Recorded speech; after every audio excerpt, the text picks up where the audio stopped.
They say every day is for the thief, one day for the owner of the house. But ICPC, the Anti-Corruption Commission, has reversed the role. It is now every day for the owner of the house. If you're involved in bribery, over-invoicing, or any shady deal, the day of reckoning has come. ICPC, the Anti-Corruption Commission, is watching you. If you're reported for any corrupt practice, you'll be investigated, prosecuted, and punished. Corruption is harmful to our nation.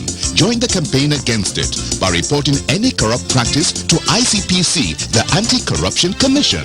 Let we join hands with ICPC, make them better. Let's make Nigeria great again. ICPC, they want to. One hand for corruption. Break the chain of corruption now. Don't give, don't take. This message is brought to you by ICPC, the Anti-Corruption Commission. Hello viewers, welcome to your must-watch program, Corruption Must Go, a production of the Public Enlightenment Department of ICPC. My name is Murna Barnabas Atiai. Today's edition focuses on how corruption constitutes a crime against humanity. Corruption has become globally endemic. It affects many countries, both rich and poor, and has become a defining issue in the 21st century. There is no quantifiable compensation for the social and infrastructural damage done to countries that are ravaged by this malaise, not to mention lives lost due to accidents on bad roads, poor education, environmental degradation, poor health delivery, just to mention a few areas. Despite campaigns to raise awareness in addition to institutional and legal reforms to improve public administration in Nigeria, corruption continues to thrive. How much have the country's anti-graft agencies done, and how can they change the situation? These and other segments will feature on today's edition. Corruption not in my country. This CV is for Eugenia here. She's here for the vacancy. See to the CV and she got the job. Could you please wait for me at the reception? But sir. Yes. She studied physical and health education. Yes. We already shortlisted 3 qualified candidates for the job. They all studied accounting. With all due respect, sir, we need qualified people in the accounts department. People who are good with figures. How do you know that she does not understand what figures are? But why do we need a square peg in a round hole? What is important here is to fill in the vacancy. Anyhow, I will take. I can't be a part of this. That is a language of corruption. And corruption, not in my country. Corruption not in my country. Welcome to this segment. ICPC and UBEC move to tackle corruption in basic education projects. Joy Aja tells us more about it. The Executive Secretary of the Universal Basic Education Commission, UBEC, Dr. Hamid Boboyi, has declared his organization's readiness to partner with ICPC to tackle corruption in the execution of basic education projects. Dr. Boboyi made this declaration at the inauguration and induction ceremony of members of the Anti-Corruption and Transparency Unit of UBEC at its headquarters in Abuja recently, which was conducted by ICPC. He said that UBEC management's commitment to ensuring corruption-free processes in the organization was the reason it put some technological measures in place to reduce corruption in its operations. Corruption kills everything, but perhaps it destroys the education, isn't it? In much more serious ways. The value that we need to impart to our people are compromised. When a manager presently, isn't it, tries to undertake or to do certain activities which everyone sees clearly, isn't it, are against due process, are those that ultimately compromises, isn't it, and are presently corrupt in the sense of either embezzlement, isn't it, or those values, because these are the, the kind of things that our people see day to day and learn from these things. I think there has to be, a real effort among all of us to ensure that, our schools are where people learn about these values, where people practice these values. When we allow corruption to thrive within, the basic education sector, we are contributing much more than just the, simple cases of embezzlement. No, we are compromising the entire system, the entire process that we have. Mr. Chukwu Mahmude of Corruption Monitoring and Evaluation Department of ICPC, who represented the Commission at the event, charged the staff of UBEC present at the occasion to adhere strictly to ethics and compliance values in the workplace in order to curb corrupt practices. The UBEC, which is saddled with the responsibility of providing quality basic education and establishment of schools in rural areas, could be said to have a great impact in the general development of the country at large. This is because accessible education translates to economic development and national growth. For this reason, a body such as yours must operate with strict adherence to ethics and compliance values in the workplace to curb corrupt practices. Hence, there is a need for a vibrant anti-corruption unit to lead the fight against corruption in this establishment. In his acceptance remarks, the newly inaugurated chairman of UBEC ACTU, Right Reverend Edwin Jeremiah, gave the assurance that his team would achieve their mandate with the support of management, as earlier expressed by the Executive Secretary. I am Joy Aja, reporting for ICPC.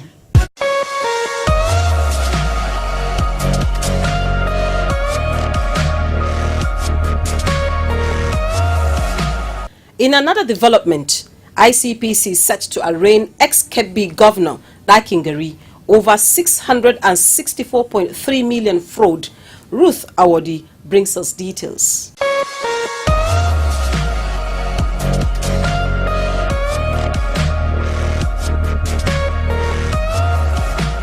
ICPC is set to arraign the former governor of Kebbi State, Alhaji Seidu Usman Dakingari, for allegedly misappropriating 664.3 million naira belonging to the state. The ex-governor, who is to be arraigned at the High Court of Kebbi State, Bernie Kebbi, allegedly conspired with the then Commissioner of Finance, Mohammed Bello Tunga, and the Secretary to the State Government, Alhaji Garba Rabiu Kamba, to misappropriate funds that were meant for certain provisions of the successful conduct of the 2015 general election.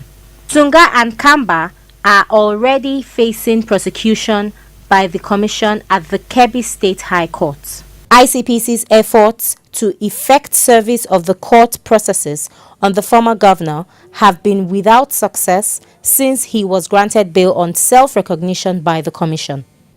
The contact address in Asokoro, Abuja, that he gave the Commission turned out to be a vacant plot, but when his house in Abuja was eventually found by investigators, he had left a standing order with the security men not to receive any mails or documents on his behalf. In addition, his phone contact has remained permanently switched off, so calls and text messages cannot be delivered. However, the Commission is confident that ex-Governor Dakingari's arraignment will hold through the instrumentality of a bench warrant that will ensure he is brought to court. I am Ruth Awodi, reporting for ICPC. Also, ICPC acting chairman charged students to take corruption fight personal. Hawa Garba tells us more.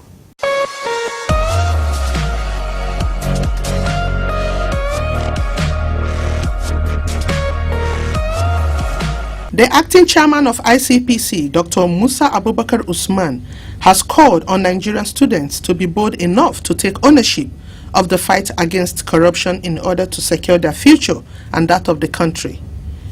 Dr. Abubakar, who was represented by Mr. Gad Bako, head of Administration Department ICPC, made the charge during an academic excursion by students of the Department of Accounting, University of Maiduguri, to the Commission's headquarters in Abuja recently.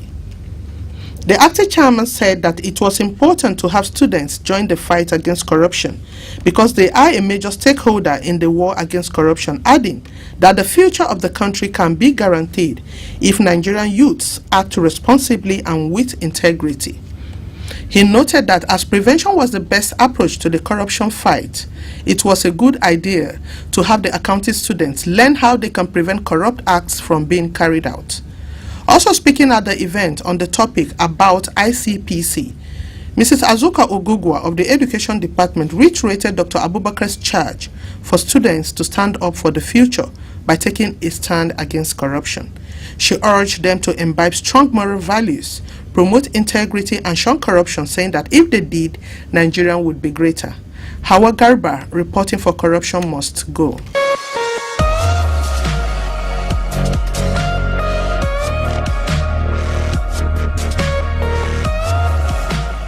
According to a former United Nations High Commissioner for Human Rights, Navi Pillay, corruption, she said, whether in the public or private sector, poses a critical threat to the enjoyment of human rights.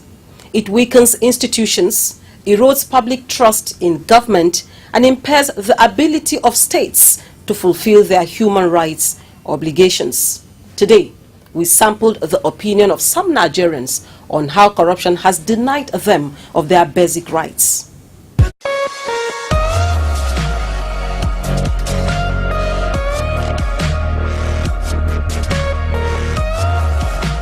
Well, basically, almost all the amenities ordinary citizens are supposed to enjoy are being denied because of corrupt practices of our leaders.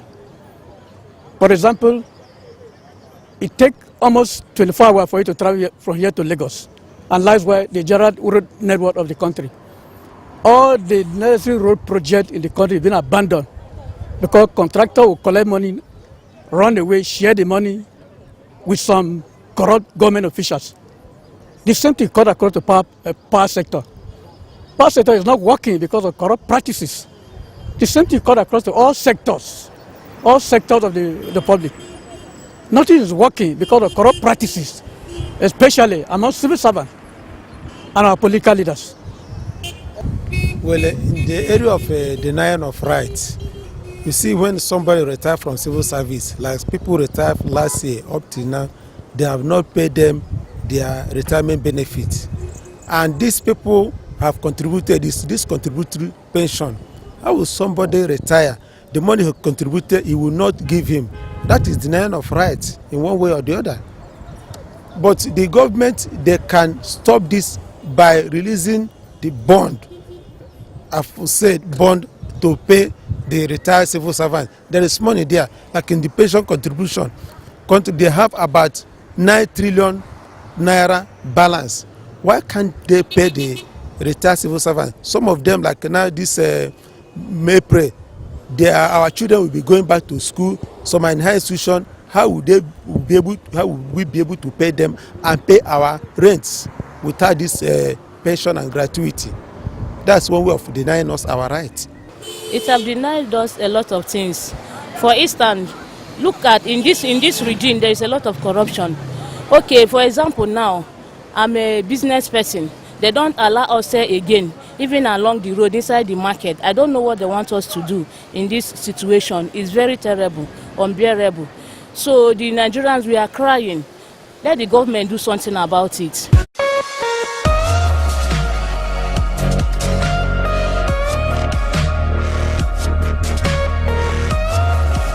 Fundamental human rights laws are designed to acknowledge, preserve, and enforce some God-given attributes of human nature.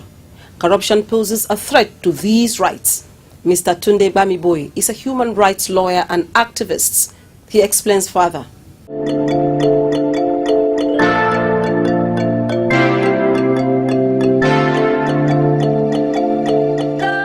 Thank you very much for having me on the show again. Indeed, it is always my pleasure to identify with the anti-corruption war led by President Muhammadu Buhari and the unique role being played by the Independent Corrupt Practices and Related Offences Commission. Now, we are looking at the ways by which corruption denies citizens their rights. Specifically, corruption in its operation or incidents denies citizens their rights in many ways. The first we can look at basically is the right to education.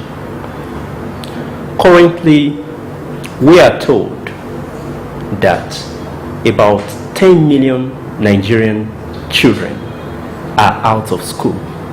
Look at that scale. Look at these children in another 10 years.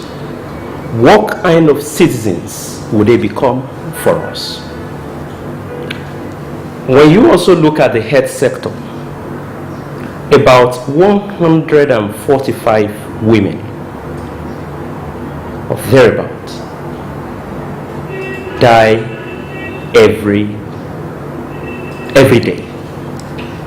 Let's just leave it at that. There is a report that in 2015, yet to confirm, but we'll put it out anyway, that about 58,000 women die of pregnancy-related crisis. And when you look at that scale, these are people with that have rights to education, that have rights to life. What is the average, the life expectancy ratio in Nigeria? For men is 53. That means majority of Nigerians are dying before the age of 60. For women, it is 56. So if women, for instance, about 50, they die because of maternity rate, what kills men that faster? If you look at the statistics, that means more men die per minute than we know of women. Are you getting the analogy? So basically, corruption is not just about somebody takes money from the treasury. It goes way beyond that. And unless and until we realize this factor, we will continue to say, oh, it's because this person is coming from another party, that person is coming from another. It's immaterial. We are talking about human rights here. We are talking about people dying every day.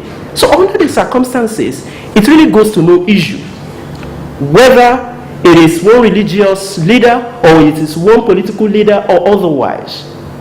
The bottom line is that these people have denied majority of Nigerians their fundamental rights.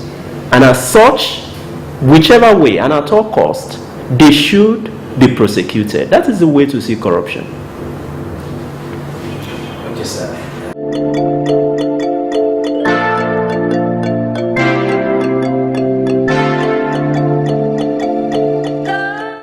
Like I said, corruption has not been seen or identified as a crime against humanity, properly so called.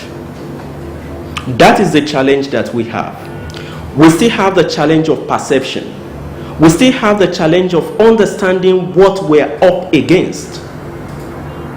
I don't want to wax scriptural, but it is high time we begin to say that corruption, we don't wrestle against flesh and blood.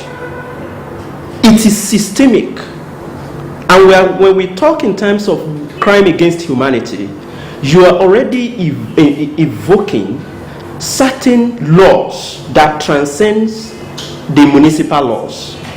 You are already looking at the Rome Statute. You are already looking at putting corruption in the same pedestal as genocide. You are putting it on the same pedestal as war crimes.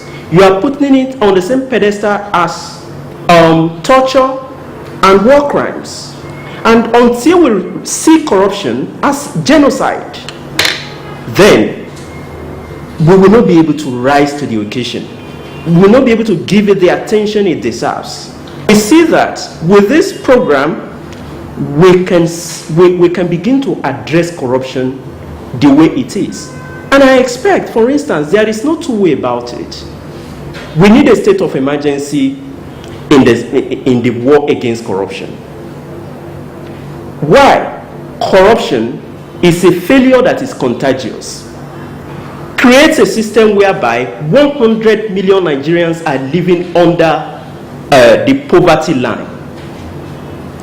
And you are fighting corruption. You are not able to bring that ratio down drastically. You know, we are talking about the failure of the past. That failure will be attributed to you invariably, because the effect of corruption is still on ground. So you now have to, the way to fight corruption, I thank God for the ICPC. You have section 6 of the ICPC, which gives the power, to ICPC to give directives to institutions on how to fight corruption or how to carry out their activities. Now, if you are talking about taking substantial percentage of Nigerians out of the poverty, poverty line, you will be looking at the institutions that are meant to alleviate poverty. You'll be looking at the allocation to those institutions. How are they, distributing or sharing the revenue to that in that system? You are looking at a hospital. The budget that goes into that hospital, if it is 1 million naira, how much of it actually goes into treating patients? You are looking at the Ministry of Education. You are looking at how much of it actually goes into hiring, teachers, into paying teachers, into building, new schools. Those are the ways to fight corruption systemically. The kind of corruption we are talking about. All of that corruption of somebody 1 billion here, so it's really great. But collect all the money. I can assure you, we may still not get the result that we desire. So at the end of the day, it will look like, man, it's corruption. To the average man who doesn't think that, will be thinking it's corruption actually our problem. After all, we have collected all this money. What happens? Okay, sir.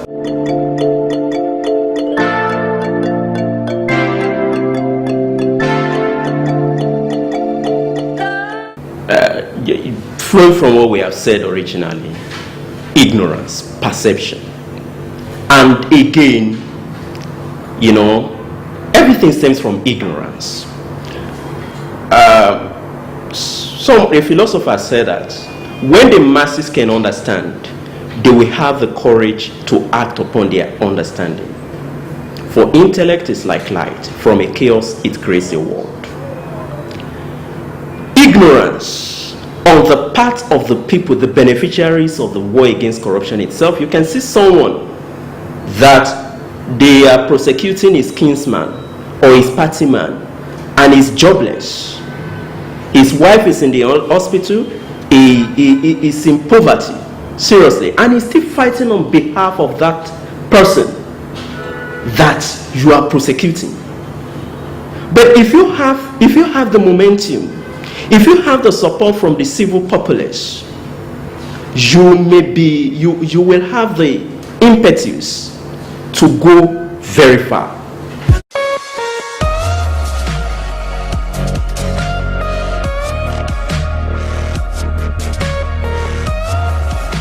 Combating corruption requires a strong collective effort. Corruption is not an acceptable way of life. It often leads to a violation of human rights. Let us join hands with ICPC to kick this menace out of our lives. Thank you for watching, and bye for now.